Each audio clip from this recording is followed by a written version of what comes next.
आकाशवाणी रांची से प्रस्तुत है समाचार ध्वनि चित्र।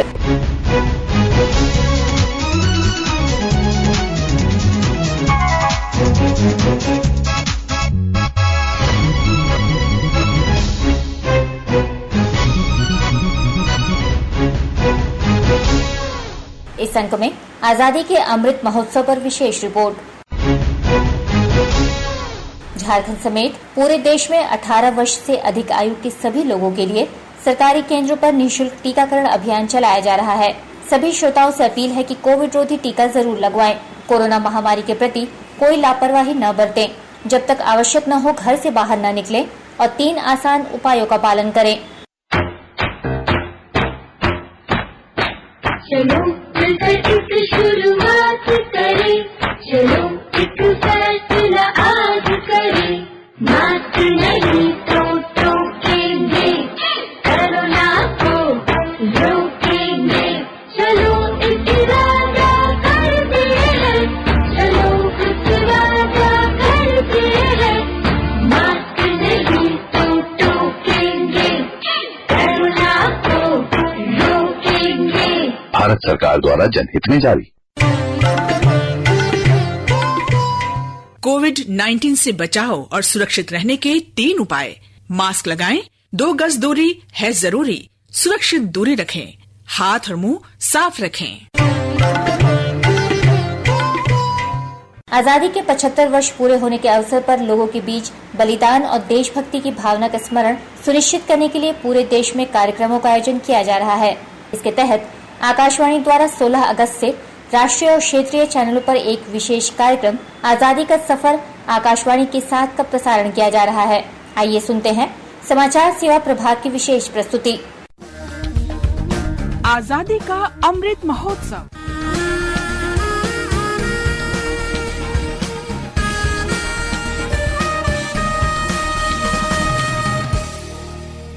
आजादी का सफर आकाशवाणी के संग, एक राष्ट्र का जन्म, स्वाधीनता के लिए भारत का शानदार संघर्ष आधुनिक विश्व के महानतम संघर्षों में से एक है।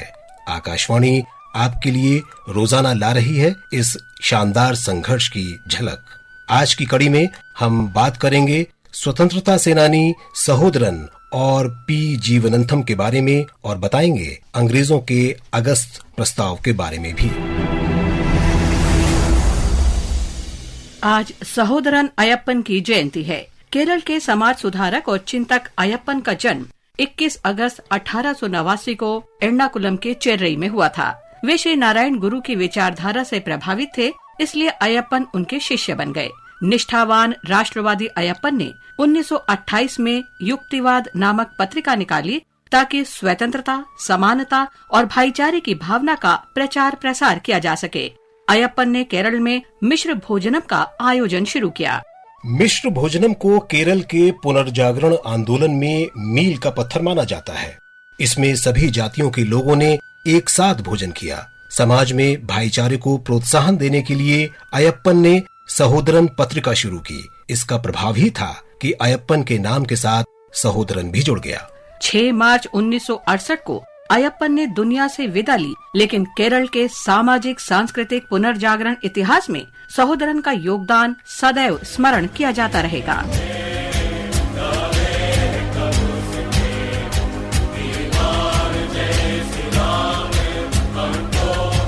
आज देश के एक और महान सपूत पी जीवनंथम की जयंती भी है। उनका जन्म तमिलनाडु के कन्याकुमारी जिले में 21 अगस्त 1907 को हुआ था। वे न केवल एक महान स्वतंत्रता सेनानी, सामाजिक राजनीतिक नेता थे, बल्कि एक सांस्कृतिक विचारक, श्रेष्ठ वक्ता, पत्रकार और आलोचक भी थे।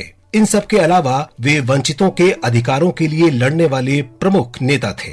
सार्वजनिक जीवन में उनकी छवि साफ सुथरी रही और उनका जीवन बहुत गरीबी में बीता। जीवनंथम ने अपना राजनीतिक जीवन गांधीवादी विचारधारा से प्रेरित होकर शुरू किया था। 1924 में उन्होंने वाइकम सत्याग्रह में भाग लिया। उन्होंने सुचिंद्रम मंदिर में अछूत माने जाने वाले लोगों के प्रवेश करने की मांग करने वाले प्रदर्शन में भाग लिया। सरयोव्याल आश्रम में अपने प्रवास के दौरान उन्होंने गांधी जी को पत्र लिखकर उनके कुछ सिद्धांतों पर असहमति व्यक्त की। गांधी जी जब मद्रास आए तो जीवनंथम का पत्र गांधी जी की जेब में था और वे जीवनंथम से मिलना चाहते थे। सरयूव्याल आश्रम में जब गांधी जी पहुँचे तो 25 वर्षीय जीवनंथम से मिलकर चकित रह गए। जीवनंथम की राष्ट्रभक्ति ने उन्हें राष्ट्रीय आंदोलन की ओर मोड़ दिया और जाति आधारित पक्षपात के खिलाफ उन्होंने आत्मसम्मान आंदोलन का नेतृत्व किया। जीवनंथम ने तमिलनाडु में श्रम आंदोलन को मजबूत करने के लिए अग्रणी भूमिका निभाई। तमिल कवि सुब्रमण्य भारती के कार्यों का उनके जीवन पर बहुत प्रभाव पड़ा। वे तमिल साहित्य के अच्छे ज्ञाता और श्रेष्ठ वक्ता थे। जीवनंथम ने भगत सिंह के निबंधों का तमिल भाषा में अनुवाद किया। देश आजाद होने के बाद पहले आम चुनाव में जीवनंथम विधायक बने और तमिलनाडु के विकास के लिए काम किया। आज ही के दिन 1940 में राष्ट्रवादी नेताओं ने वर्धा सम्मेलन में अगस्त प्रस्ताव को ठुकराया था। द्वितीय विश्व युद्ध के दौरान वायसराय लिनलिथगो ने घोषणा की कि जर्मनी से युद्ध में भारत भी ब्रिटेन के साथ है। भारतीय नेता इस घोषणा से नाराज हो गए क्योंकि ब्रिटिश सरकार ने भारत के लोगों की सहमति के बिना ही उन्हें युद्ध की आग में धकेल दिया था। लेकिन ब्रिटिश सरकार भारत का समर्थन लेने के लिए लालायत थी क्योंकि उसे युद्ध में पराजय का भय था। वायसराय लिनलिथगो ने भारतीय सेनाओं के समक्ष एक प्रस्ताव रखा जिसे अगस्त प्रस्ताव का नाम दिया गया। इसमें अन्य प्रस्तावों के अलावा भारत को डोमिनियन स्टेटस देने की बात कही गई, लेकिन राष्ट्रवादी नेताओं ने ये प्रस्ताव ठुकरा दिया और संपूर्ण आजादी के अलावा कुछ भी स्वीकार न करने की बात पर अडिग रहे। अगस्त प्रस्ताव असफल होने के बाद महात्मा गांधी ने स्वयं सेवकों से व्यक्तिगत सत्याग्रह शुरू करने का आह्वान किया। वर्धा के संत विनोबा भावे पहले स्वयंसेवक बने। सत्याग्रही स्वयंसेवकों ने इसके साथ ही दिल्ली चलो आंदोलन भी शुरू किया। ये स्वाधीनता संघर्ष में निर्णायक मोड़ था। व्यक्तिगत सत्याग्रह के बाद ये स्वतंत्रता के लिए संघर्ष का अंतिम चरण था। 1942 में गांधी जी ने भारत छोड़ो आंदोलन शुरू किया, जिसका नारा था करो या मरो। गांधी जी के करो या मरो के उद्घोष ने स्वतंत्रता आंदोलन में अंतिम आहुति दी। आज ही के दिन 1907 में मैडम भीकाजी कामा ने जर्मनी के स्टुटगार्ट में दूसरे अंतर्राष्ट्रीय सोशलिस्ट सम्मेलन में भारत का प्रथम राष्ट्रीय ध्वज फहराया था। भीकाजी कामा का जन्म 24 सितंबर 1861 को प्रभावशाली पारसी परिवार में हुआ था।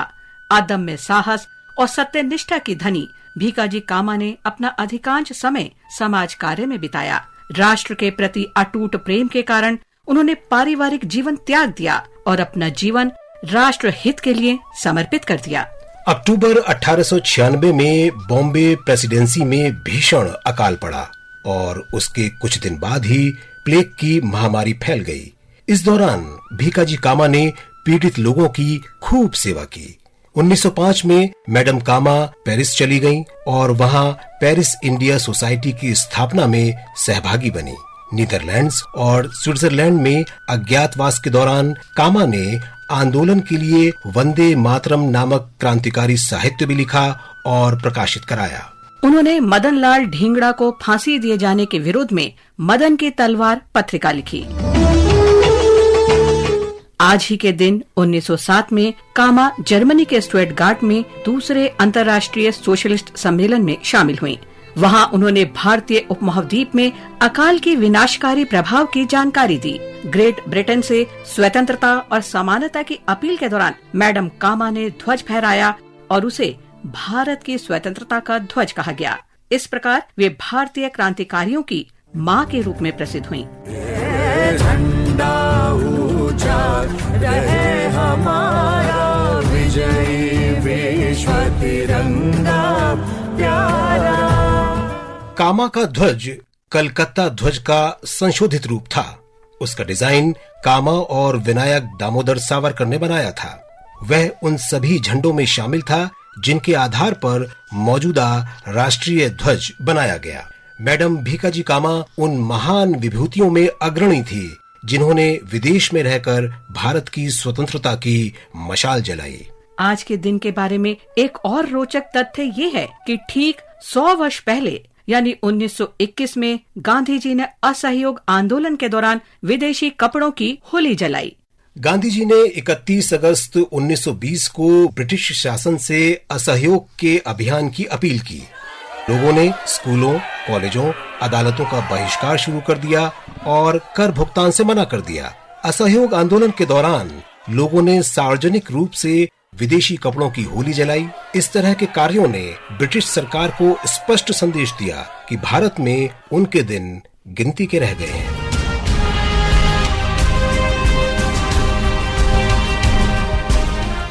आज ही के दिन गुजरात के स्वाधीनता सेनानी गोसाई भाई पटेल ने मतवाड़ में 3 राष्ट्रवादियों की हत्या के विरोध में ब्रिटिश सिपाही से राइफल छीन ली और राइफल के बट से प्रहार किया था।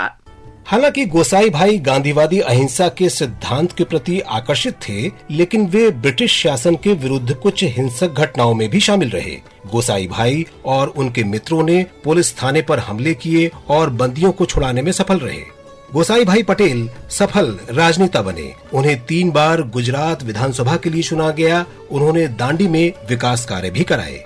बाद में गोसाई भाई पक्के गांधीवादी बनकर उभरे। उन्होंने गांधीवादी विचारधारा पे अनेक पुस्तकें लिखी और 90 वर्ष की उम्र में स्वास्थ्य कारणों से मृत्यु पर्यंत समाज कार्य से जुड़े रहे। ये बहुत दिलचस्प बात है कि आज ही के दिन 1639 में तत्कालीन मद्रास की स्थापना हुई, जो अब चेन्नई के नाम से जाना जाता है। मद्रास की स्थापना स्थानीय नायक शासक से खरीदी गई जमीन पर ब्रिटिश ईस्ट इंडिया कंपनी ने की थी। 71 साल पहले आज ही के दिन 1948 में स्वतंत्रता सेनानी शोएबुल्लाह खान को कासिम रिजवी के नेतृत्व में रजाकारों ने गोली मार दी थी। शोएबुल्लाह खान इमरोज पत्रिका के संपादक थे। शोएबुल्लाह कासिम रिजवी के स्वतंत्र हैदराबाद के विचार के खिलाफ थे। वे इस बात के पक्षधर थे कि हैदराबाद का विलय भारतीय संघ में हो। शोएबुल्लाह के इस अविस्मरणीय योगदान के लिए उस्मानिया विश्वविद्यालय हैदराबाद ने उनके नाम पर पत्राचार के सर्वश्रेष्ठ विद्यार्थी को स्वर्ण पदक देने की शुरुआत की। आज के लिए बस इतना ही। आजादी का सफर आकाशवाणी के संग नमस्कार। इधर आकाशवाणी रांची के समाचार प्रभाग द्वारा भी इस अवसर पर स्वतंत्रता संग्राम में झारखंड के योगदान पर 18 अगस्त से अमृत महोत्सव क्विज का प्रतियोगिता का आयोजन किया जा रहा है।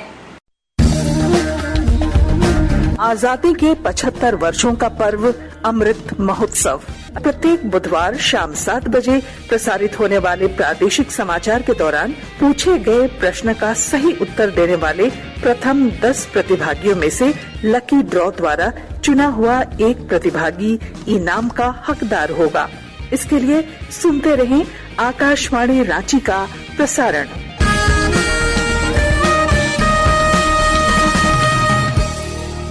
अठारह अगस्त के क्विज में हमारा प्रश्न था, स्वतंत्रता संग्राम में झारखंड के प्रथम शहीद होने का गौरव किसके नाम है?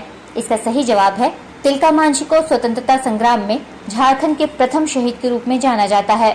इस प्रश्न का सही जवाब भेजने वाले लकी विजेता रहे ग्राम और पोस्ट घोड़ानेगी, जिला सरायकेला खरसावा के मोहित सतपथी। विजेता घोषित होने पर मोहित सतपथी ने अपने उद्गार व्यक्त करते हुए कहा, मुझे बहुत अच्छा लग रहा है कि पहली बार इस क्विज प्रतियोगिता में मैं हिस्सा लिया हूँ। अमृत महोत्सव प्रधानमंत्री के द्वारा शुरू किया गया बहुत अच्छा कदम है और ये शहीदों को याद करने का एक मौका है कि लोग जाने कि हमारे झारखंड की कौन कौन शहीद हुए हैं स्वतंत्रता संग्राम में, किनका इनका योगदान रहा है। आजादी का अमृत महोत्सव।